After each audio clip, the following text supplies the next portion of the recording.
Hello students, तो कैसे हैं मेरे जीनियस मैट्रिक क्लास में आप सभी का स्वागत है।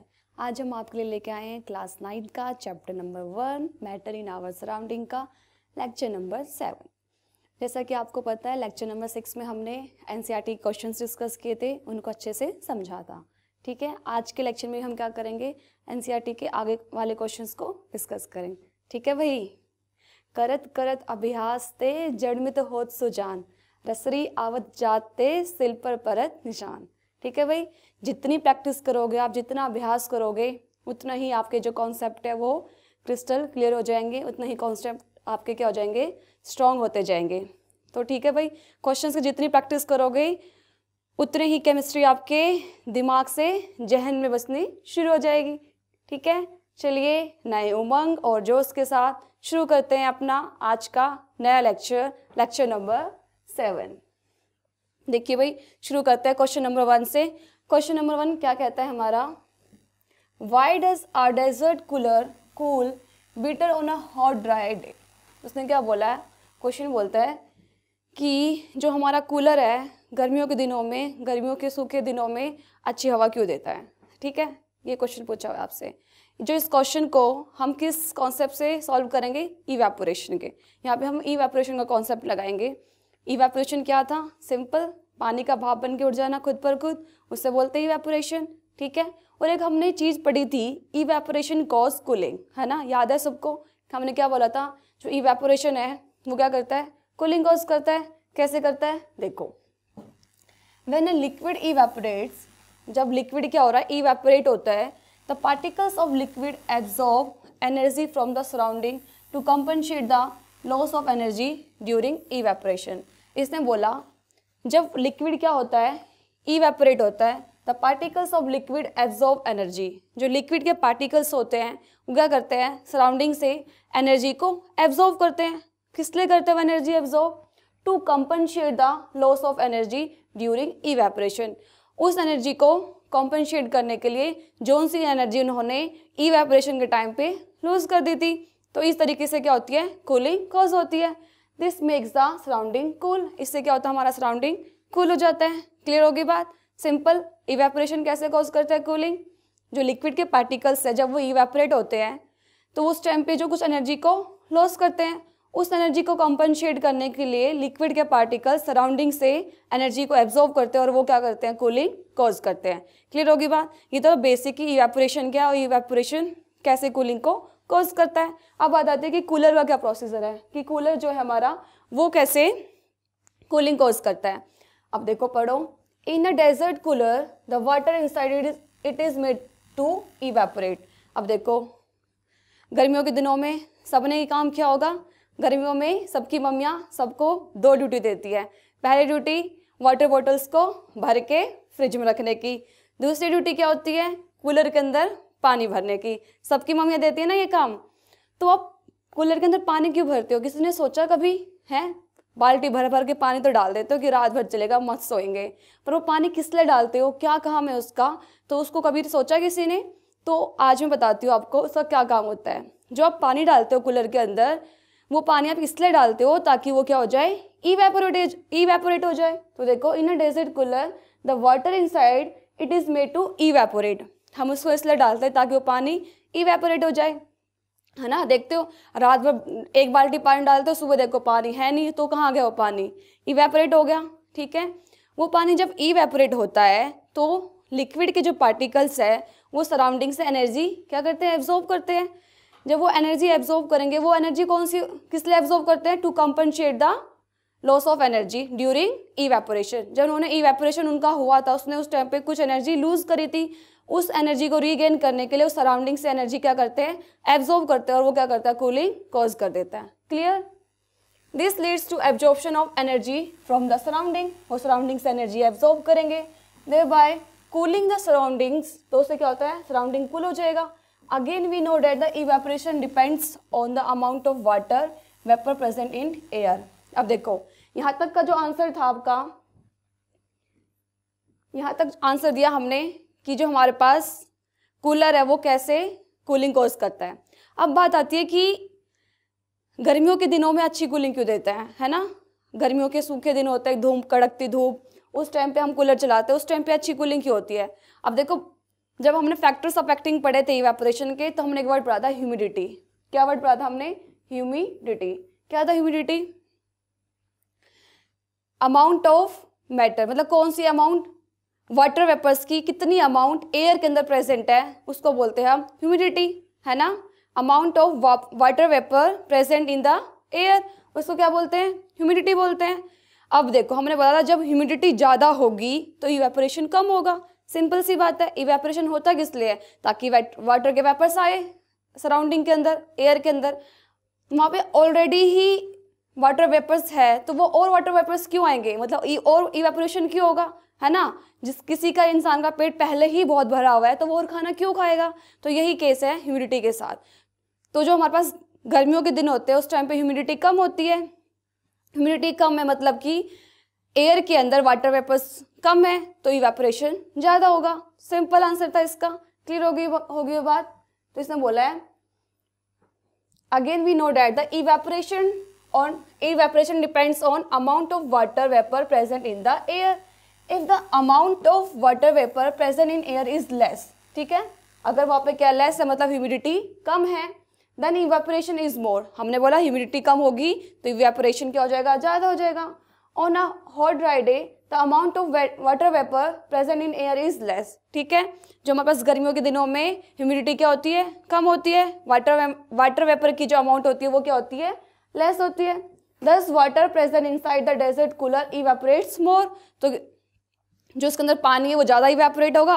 जितना ज़्यादा इवेपोरेट होगा उतनी ही सराउंडिंग से ज़्यादा एनर्जी एब्जॉर्ब करेगा और उतनी ही अच्छी कूलिंग शो करेगा, ठीक है। Thereby cooling the surroundings more, that's why a desert cooler cools better on a hot dry day. Clear होगा? क्वेश्चन नंबर फर्स्ट क्लियर हो गया। चलिए बढ़ते हैं क्वेश्चन नंबर 2 की तरफ। क्वेश्चन नंबर 2 क्या बोलता है? How does water kept in an earthen pot. Earthen pot मतलब मटका, ठीक है। जो मटका होता है ना, सबके घर में मिट्टी का मटका होगा, सबने देखा होगा। बिकम कोल्ड ड्यूरिंग समर्स, ठीक है। उसने बोला कि जो हमारे पास पानी रखा होता है ना मटके के अंदर, वो ठंडा कैसे होता है बताओ। जो मटका होता है ना बच्चों, जो मटके के अंदर के होते हैं छोटे छोटे पोर्स होते हैं, है ना। उस पोर्स से क्या होता है? पानी क्या होता है? उसके अंदर का पानी इवेपोरेट होता है। पानी इवेपोरेट होगा, वो सराउंडिंग से क्या करेगा? एनर्जी एब्जॉर्ब करेगा और क्या करेगा? कूलिंग को कॉज करेगा। सिंपल। जो भी तक हमने कॉन्सेप्ट अप्लाई करा पहले वाले में, सेम कॉन्सेप्ट यहाँ पर भी अप्लाई होगा। When a liquid evaporates the particles of liquid absorb energy from the container to compensate the loss of energy during evaporation, ठीक है। वो एनर्जी को एब्जॉर्ब करेगा to compensate the loss of energy during evaporation. Evaporation के time पे जो energy उसने loose करी है, उस एनर्जी को कंपनसेट करने के लिए उस सराउंडिंग से एनर्जी को एब्जॉर्ब करेगा। This makes the remaining water cool. इससे बाकी का पानी क्या हो जाएगा? ठंडा हो जाएगा। There are some pores in earthen pot through which the liquid inside the pot evaporates, है ना। मैंने बताया मटके के यहाँ छोटे छोटे छेद होते हैं, छोटे छोटे पोर्स होते हैं, वहाँ से क्या होता है? इवेपोरेशन होता है वाटर का। This evaporation makes the water inside the pot cool. और वो क्या करता है? इस इवेपोरेशन से मटके का पानी क्या हो जाता है? ठंडा हो जाता है। In this way water kept in an earthen pot becomes cool during summer. गर्मियों के दिनों में मटके का पानी ठंडा होता है ना, ठीक है। क्लियर होगी बात?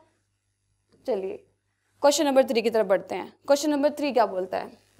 Y does our palm feel cold when we put some acetone और पेट्रोल और परफ्यूम ऑन इट। जो हमारी हथेली है हाथों की, उसके ऊपर आप एसीटोन, परफ्यूम या फिर पेट्रोल डालोगे तो बोल रहा है आपको ठंडा ठंडा फील क्यों होता है। वही सेम रीज़न है इसका। एसीटोन सबको पता है क्या होता है, सबको तो नहीं कह सकती, पर लड़कियों को जरूर पता होगा, है ना भाई। आपका जो नेल पेंट रिमूवर होता है, जिसको आप थिनर बोलते हो, उसके अंदर क्या होता है? एसीटोन होता है। आप क्या करते हो? जब अपनी नेल पॉलिश को रिमूव करते हो तो जो उसकी थिनर की बॉटल होती है, आप उसको फटाफट से बंद करते हो, ढक्कन लगा देते हो कि भाई उड़ जाएगा।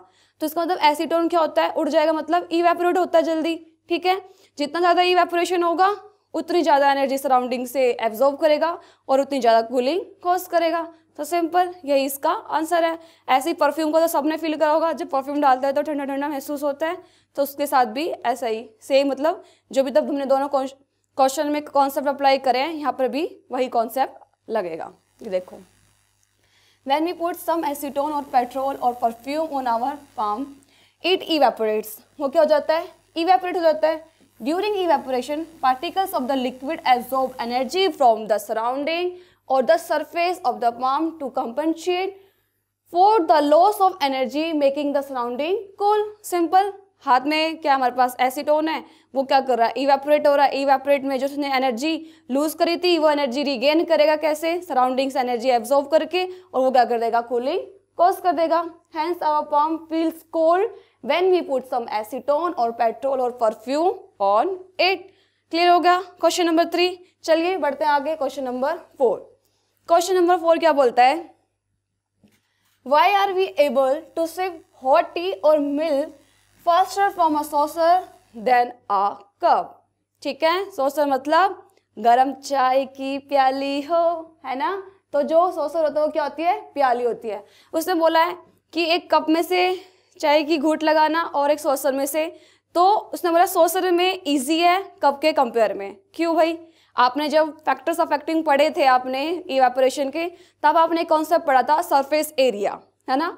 आपने बोला था जिसका सरफेस एरिया ज़्यादा होगा वहाँ पे इवेपोरेशन ज़्यादा होगा.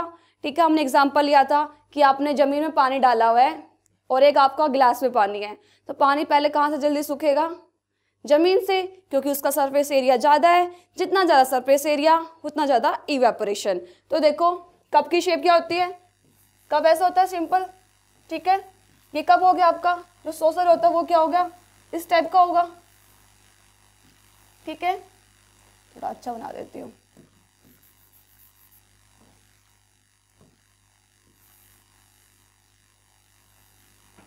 ये आपका कप हो गया और ये आपका सॉसर हो गया.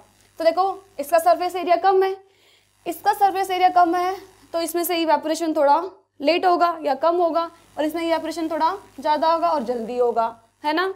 तो अब इवेपोरेशन ज़्यादा होगा तो क्या होगा? जल्दी ठंडा होगा, और जल्दी ठंडा होगा तो आप इसमें आराम से जल्दी सिप ले सकते हो, पी सकते हो. A liquid has a larger surface area in saucer than in a cup. Thus, it evaporates faster and cools faster in a saucer than in a cup. ठीक है, तो इसमें पहले क्या होगा? इवेपोरेशन होगा, फिर क्या होगा? कप में होगा. For this reason, we are able to sip hot tea or milk faster from a saucer than a cup.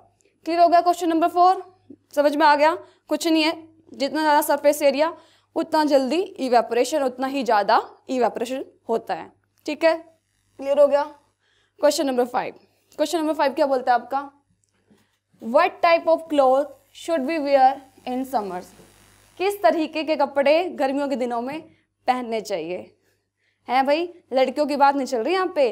लड़कियों का कोई भरोसा नहीं है. सर्दियों में तो कट स्लीव्स पहन के घूमेंगे, गर्मियों में उनका मन करे हाई नेक पहन के घूम ले, है ना. तो बात चल रही है generally.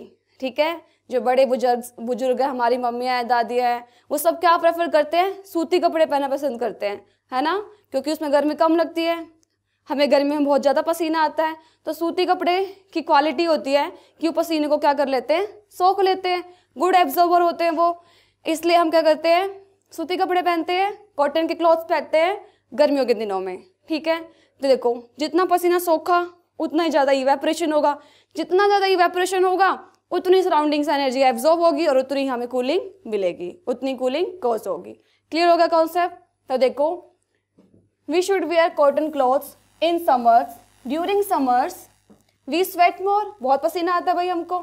On the other hand cotton is a good absorber of water. जो कॉटन होता है वो जल्दी क्या कर लेता है? पानी को एब्जॉर्ब कर लेता है. Thus it absorbs sweat from our body and exposes the liquid to the atmosphere. तो वो क्या करता है? हमारे शरीर का पसीना सोखता है और वो क्या कर देता है? सराउंडिंग को एक्सपोज कर देता है. वो पसीना मतलब इवेपोरेट हो जाता है वो. Making evaporation faster.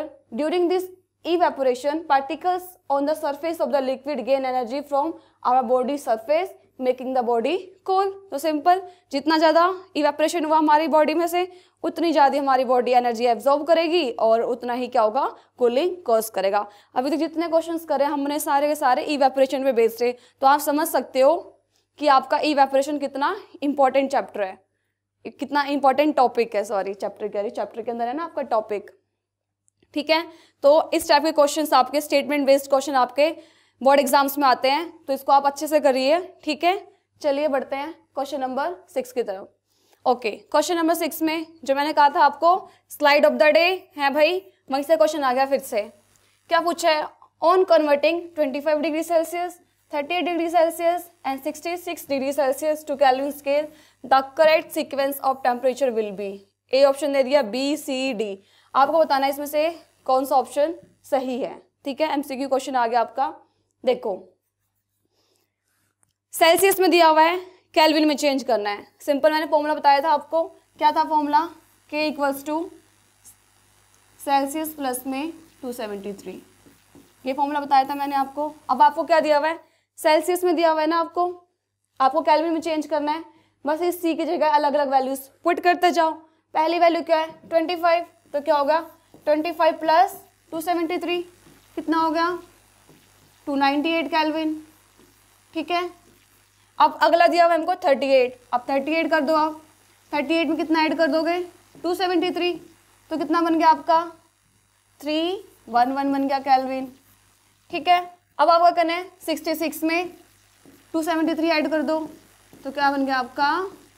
339 केल्विन, ठीक है। ये तीनों आ गए। ये तो था कि मैंने आपको सॉल्व करके बता दिया, पर क्वेश्चन में आ जाए, आपका पेपर में क्वेश्चन आ जाए, तो आप ऐसे पूरा सॉल्व करने की जरूरत नहीं होती। आपको मैं तरीका बताती हूँ कि क्वेश्चंस कैसे सॉल्व करते हैं। आपने पहला एक निकाल के देखा, 25 प्लस 273 298 केल्विन आ गया। फिर आप जाओगे ऑप्शंस में, देखोगे पहले 298 केल्विन कहाँ लिखवा है? यहाँ है, यहाँ है, यहाँ है। यहाँ पे नहीं है, तो ऑप्शन सी क्या हो गया हमारा? रिजेक्ट होगा कि भाई ऑप्शन सी तो इसका आंसर नहीं है, ठीक है। फिर आपने देखा, फिर आपने दूसरा निकाला, 38 में 273 ऐड करा, 311 आ गया। फिर आप वापस जाओगे, इन तीनों ऑप्शंस में चेक करोगे 311 कहाँ है, ठीक है। तो आप देखोगे 311 तो सिर्फ और सिर्फ ऑप्शन ए के अंदर है, ठीक है। तो यहाँ से आपका बी और डी भी रिजेक्ट हो गया। तो यहीं से आपको पता चलेगा कि ऑप्शन ए क्या हमारा करेक्ट है। आपको तीसरे को निकालने की भी जरूरत नहीं पड़ी। समझ में आ गया कि अगर आपके कॉम्पिटिटिव एग्जाम्स में अगर इस टाइप के एमसीक्यूज क्वेश्चन आते हैं तो आपको स्मार्टली वर्क करना है, ठीक है। ये नहीं कि आप सारा बैठ के पहले सोल्व करोगे, जब आपको पता चल रहा है पहले से ही अगर पता चल जाए आपको तो जरूरत क्या बाकी दो निकालने की। समझ रहे हो बात? ये तो अभी आपको समझाने के लिए है, पर आपको स्मार्टली वर्क करना होता है कॉम्पिटिटिव एग्जाम्स के अंदर, ठीक है। क्लियर हो गया पॉइंट? चलिए क्वेश्चन नंबर 7। क्वेश्चन नंबर 7 क्या बोलता है आपका? क्वेश्चन नंबर 7 बोलता है a student heats a beaker containing ice and water, ठीक है। एक स्टूडेंट है, वो क्या कर रहा है? बीकर के अंदर आइस और वाटर है, उसको क्या कर रहा है? हीट कर रहा है। He measures the temperature of the content of the beaker as a function of time, ठीक है। जैसे जैसे टाइम बढ़ता जा रहा है तो वो क्या कर रहा है? टेम्परेचर नोट कर रहा है। Which of the following would correctly represent the result, justify your choice. इसमें आगे देखो, ये आगे हमको अलग अलग डायग्राम बना के दे रखे हैं, तो आपको बताना है कि कौन सा आपका डायग्राम सही है जो उसकी बात को जस्टिफाई कर रहा है। देखो यहाँ पे टेम्परेचर, इधर टाइम, टेम्परेचर और टाइम का हमने ग्राफ बना लिया। तो उसने बोला कि उन्होंने बीकर में आइस लेयर का, वाटर लेयर का, उसको हीट कर रहे हैं, ठीक है। तो क्या फर्क पड़ेगा टेम्परेचर में? स्टार्टिंग में जब एक्सपेरिमेंट परफॉर्म करोगे तो ये थोड़ा ना सीधा टेम्परेचर इंक्रीज होगा। स्टार्टिंग में टेम्परेचर कांस्टेंट होगा, 0 होगा, ठीक है। उसके बाद फिर उसके बाद टेम्परेचर इंक्रीज होगा, है ना। स्टार्टिंग में जो टेम्परेचर वो क्या रहेगा? कांस्टेंट रहेगा, हम बोल सकते हैं 0 डिग्री पर रहेगा, क्योंकि जो स्टार्टिंग में आइस है वो क्या करेगी? मेल्ट होगी और वो लिक्विड में चेंज होगी। जब भी स्टेट चेंज होती है तो कौन सी एनर्जी यूज होती है? बताओ, मैंने बताया था आपको, जब भी स्टेट चेंज होती है तो हम लेटेंट हीट यूज करते हैं, है ना। तो लेटेंट हीट यूज होगी तो उस टाइम में टेम्परेचर चेंज नहीं होगा। उसके बाद कुछ टाइम के बाद टेम्परेचर क्या होगा? चेंज होगा, ठीक है, बोलेंगे, या फिर टेम्परेचर इंक्रीज होगा। तो यहाँ पे ये ग्राफ ऐसा शो कर रहा है? नहीं कर रहा। यहाँ पे भी नहीं कर रहा, इसमें तो दिखा रहा है टेम्परेचर इंक्रीज, फिर कांस्टेंट, फिर डिक्रीज, तो ऐसा भी नहीं हो रहा है। पहले टेम्परेचर इंक्रीज, फिर गिर रहा है, फिर कांस्टेंट हो रहा है, ऐसा भी नहीं हो रहा।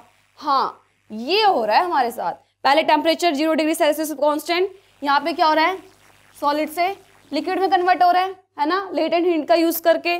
मतलब कि आइस से लिक्विड में कन्वर्ट हो रहा है, मतलब वाटर में कन्वर्ट हो रहा है। फिर उसके बाद वाटर का टेम्परेचर फिर इंक्रीज हो रहा है, तो हम बोलेंगे जो हमारा ऑप्शन डी है वो क्या है, करेक्ट है। ठीक है, इसकी एक्सप्लेनेशन पढ़ो। Because at the start of the experiment temperature of the mixture would be 0 as water and ice will be in equilibrium. ठीक है, स्टार्टिंग में उनका टेम्परेचर 0 है, दोनों के दोनों क्या है, इक्विलिब्रियम में है। When student start heating initially latent heat will be utilise to melt the ice. Starting में क्या होगा, हीट देंगे तो जो उसकी हीट है वो किस में यूज होगी, स्टेट चेंज करने में, लेटेंट हीट का यूज करके। ठीक है, hence the temperature did not increase for the certain amount of time, तो कुछ टाइम तक उसका जो टेम्परेचर है वो इंक्रीज नहीं होगा। When students heat the mixture further the temperature of the water increases gradually, तो उसके बाद क्या होगा, टेम्परेचर इंक्रीज होगा जब उसको हीट दी जाएगी। क्लियर हो गया क्वेश्चन नंबर 7 भी। अब बात आती है क्वेश्चन नंबर 8 की। क्वेश्चन नंबर 8 क्या बोलता है आपका, सुनो। Match the physical quantities given in the column A their SI units given in column B. यहाँ पे आपको फिजिकल क्वांटिटीज दी हुई है, यहाँ पे आपको क्या दी हुई है, एसआई यूनिट्स दी हुई है। यहाँ पे एसआई यूनिट दी हुई है और यहाँ पे फिजिकल क्वांटिटीज दी हुई है। ठीक है, आपको मैच करना है कौन सी फिजिकल क्वांटिटी की कौन सी यूनिट है। ठीक है, ऐसा यूनिट बताया था जो हर जगह फिक्स होती है, international system of units. Clear होगी। प्रेशर बताया था मैंने आपको, प्रेशर अच्छे से एक्सप्लेन किया था। प्रेशर क्या था बताओ, याद होगा आपको, पी क्या था हमारे पास, फोर्स पर यूनिट एरिया। ठीक है, क्या था, pressure force per unit area. और मैंने आपको बताया था इसकी ऐसा यूनिट क्या होती है, क्या बताई थी मैंने इसकी ऐसा यूनिट आपको, पास्कल। तो देखो पास्कल यहाँ पे क्या कहाँ पे लिखा हुआ है, ओके 3rd नंबर पास्कल लिखा हुआ है, तो इसका आंसर क्या हो गया, प्रेशर का पास्कल हो गया। क्लियर होगी बात। अब बात आती है टेम्परेचर। टेम्परेचर क्या बताया था मैंने आपको, क्या होता है टेम्परेचर, जो मेजर करता है degree of hotness and coldness को, तो टेम्परेचर होता है। और मैंने कहा था कि टेम्परेचर की यूनिट क्या होती है, एसआई यूनिट क्या होती है हमारे पास टेम्परेचर की, टेम्परेचर की एसआई यूनिट होती है हमारी केल्विन। ठीक है, तो अब यहाँ पे देखो केल्विन कहाँ पे लिखा हुआ है, अच्छा लो भाई मिल गया, 4th नंबर पे लिखा हुआ है, तो टेम्परेचर का क्या हो गया, केल्विन, मतलब कि बी का क्या हो गया, 4th हो गया। अब आ जाती है डेंसिटी की। डेंसिटी आप सबको पता है, क्या बताई थी मैंने आपको डेंसिटी, डेंसिटी क्या बताई थी, मास पर वॉल्यूम, मास पर वॉल्यूम। ठीक है, ये बताई थी मैंने आपको डेंसिटी। और इसकी ऐसा यूनिट क्या बताई थी, मास की किलोग्राम और वॉल्यूम की मीटर क्यूब, है ना। तो क्या बन गया था, किलोग्राम पर मीटर क्यूब। ठीक है, तो अब देखो यहाँ पे कहाँ लिखा हुआ है ऐसा, ये रहा भाई मिल गया 5th नंबर पे। तो डेंसिटी का क्या हो गया हमारे पास, 5th हो गया। अब बात आती है मास की। मास मैंने क्या बताया था आपको, किसी ऑब्जेक्ट के अंदर कितना अमाउंट ऑफ मटेरियल प्रेजेंट है उसको हमने बोला था मास। और हमने क्या कहा था, मास की ऐसा यूनिट क्या आती है हमारे पास, किलोग्राम। तो देखो यहाँ पे किलोग्राम का है 2nd नंबर पे, तो मास का क्या हो गया, मैच क्या हो गया, किलोग्राम, मतलब कि डी का क्या हो गया, 2nd हो गया। अब आ जाती है वॉल्यूम की। वॉल्यूम क्या था, क्या बताया था मैंने, वॉल्यूम, वॉल्यूम क्या हमारे पास एक 3D स्पेस है, 3D बताया था मैंने, जिसकी 3 डायमेंशन होती है, लेंथ ब्रेथ एंड हाइट। ठीक है, तो वो वॉल्यूम होता है जो कि सॉलिड्स को एक फिक्स शेप प्रोवाइड करता है और हर शेप का अलग अलग वॉल्यूम होता है। ये मैंने आपको वॉल्यूम बताया था। 3D में है तो इसकी यूनिट क्या हो जाएगी हमारे पास, मीटर क्यूब, है ना, मीटर क्यूब हो जाएगी। तो अब देखो यहाँ पे वॉल्यूम कहाँ पे है, वॉल्यूम में क्यूब मीटर कहाँ लिखा हुआ है, फर्स्ट में लिखा हुआ है, तो इसका क्या हो गया, मैच क्या हो गया, फर्स्ट हो गया।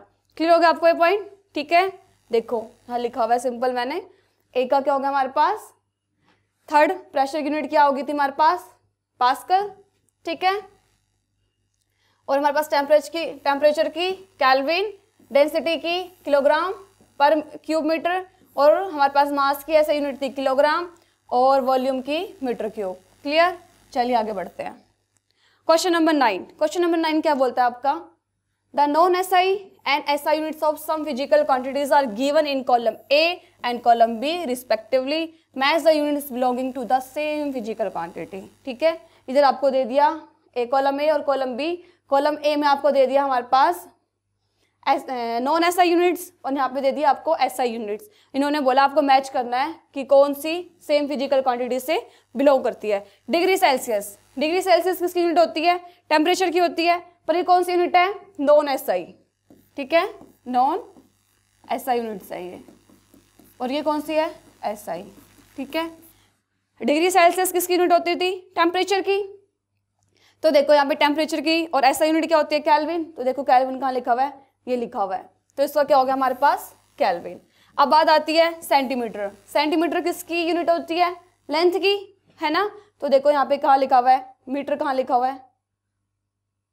मीटर ये लिखा हुआ है, देखो मिल गया। तो यहाँ पे क्या आ गया हमारे पास? मीटर आ गया। ग्राम पर सेंटीमीटर किसकी यूनिट होती है? ग्राम पर सेंटीमीटर डेंसिटी की होती है। तो यहाँ पे आप देख लो डेंसिटी की यूनिट कहाँ पे दे रखी है? ये दे रखी है, देखो किलोग्राम पर मीटर क्यूब। तो ये भी क्या हो गया हमारे पास? ये इसका मैच हो गया। सी का मैच क्या हो गया? 5th हो गया। बार, बताओ बार किसकी यूनिट होती है? याद है आपको? प्रेशर की यूनिट बताई थी मैंने आपको कि एटमॉस्फेयर भी होती है, बार भी होती है, और पास्कल तो उसकी ऐसा यूनिट होती ही है। तो बार की बताओ, यहाँ पे पास्कल लिखा हुआ है, तो क्या हो गया? बार और पास्कल दोनों किसकी यूनिट है? प्रेशर की। अब आता है मिलीग्राम। मिलीग्राम किसकी यूनिट होगी? मास की, है ना। और यहाँ पे देखो किलोग्राम कहाँ लिखा हुआ है? किलोग्राम यहाँ लिखा हुआ है। तो ये क्या होगी कि दोनों किलोग्राम और मिलीग्राम दोनों किसकी यूनिट होगी? मास की यूनिट होगी। क्लियर हो गया? क्वेश्चन नंबर 9 भी यहाँ पे सिंपल लिखा हुआ है, देखो डिग्री सेल्सियस केल्विन हो गया, जो हमारे पास सेंटीमीटर है वो मीटर हो गया, लेंथ की यूनिट है, ग्राम पर सेंटीमीटर क्यूब ये किसकी यूनिट है हमारे पास? डेंसिटी की यूनिट है। बार और पास्कल किसकी यूनिट है हमारे पास? प्रेशर की। मिलीग्राम एंड किलोग्राम किसकी यूनिट है हमारे पास? मास की। क्लियर हो गया? ओके, तो आज के क्वेश्चंस यहाँ पे खत्म होते हैं। मिलते हैं नेक्स्ट लेक्चर में। इसके बाद जितने भी आपके एनसीईआरटी के एक्सरसाइज के क्वेश्चंस बच गए हैं हम नेक्स्ट लेक्चर में डिस्कस करेंगे, और फिर हम चैप्टर का री एंड करेंगे। बने रहे हमारे साथ। Thank you.